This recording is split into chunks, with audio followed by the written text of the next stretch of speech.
Hey, Madam President, I just want to note a couple things. First of all, I just want everybody to remember,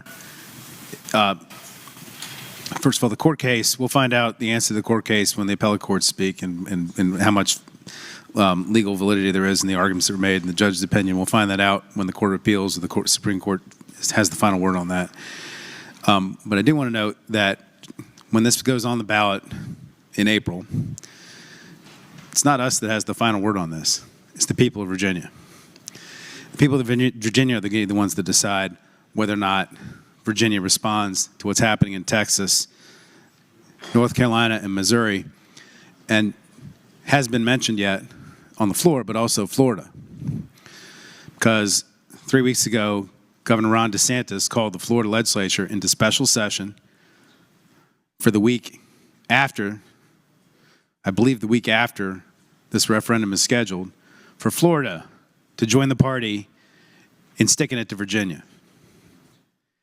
And voters are going to have their chance to say whether Virginia ought to do something about Ron DeSantis and Greg Abbott and North Carolina and Missouri telling them that they don't get to have a say in who controls Congress. That's what that amendment's about. And I also want to say, and as it's been said, it is a temporary, restrained measure. We have never seen anything like what we have going on across the river right now in the history of this country, ever. It is historically unprecedented to see a president who doesn't think the law or the Constitution applies to him, who has a court that will not do anything to curb his power, a Congress that does whatever he lets him do whatever he feels like. It is unprecedented to have any kind of check and balance right now at the federal level. And so you see an unprecedented, unique, temporary response. And with regard to the economy, I just want to note, this isn't Scott Surovell's theories on what's happening with the economy.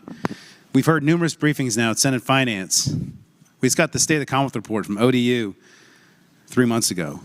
And that held, they told us job growth dropped significantly from an average of 6,200 a month in 24 to 1,000 a month in 2025. We got a briefing from the Secretary of Finance, Secretary Sickles, who said employment growth is positive year over year or slowing. Some said it's been negative in the last 6 months in the state of Virginia. Federal job losses are delayed, but we've now reached the fork in the road now that all the layoffs have come in. U.S. unemployment ticks down. Virginia is down with it. Federal withholding is down. There are regional disparities. Northern Virginia is hurt the worst. Look at the Northern Virginia housing stats. Northern Virginia is the engine of our economy. And if you look at our revenue growth, it is barely above inflation, which means the most of the revenue growth we see is inflationary. It's not actual economic growth. The economy is not healthy, and I appreciate that folks in the minority want to say it's all great because they just got their hands off the steering wheel after 4 years, but it is not great. And it's not great because of what's happening in D.C., and it's also not great because of the man that was in the House down in Capitol Square for 4 years, who, from my perspective, was more interested in preparing himself to run for president than he was in actually governing the state in a way that managed it for the benefit of everybody in this state. And we're now seeing the consequences of it. I hope we can pass this bill so the voters can have their say.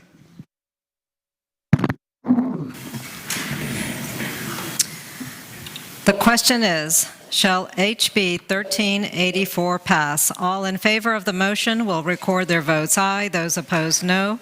Are the senators ready to vote? Have all the senators voted? Do any senators desire to change their vote? The clerk will close the roll. Ayes 21, noes 19. Ayes 21, noes 19. HB 1384 passes.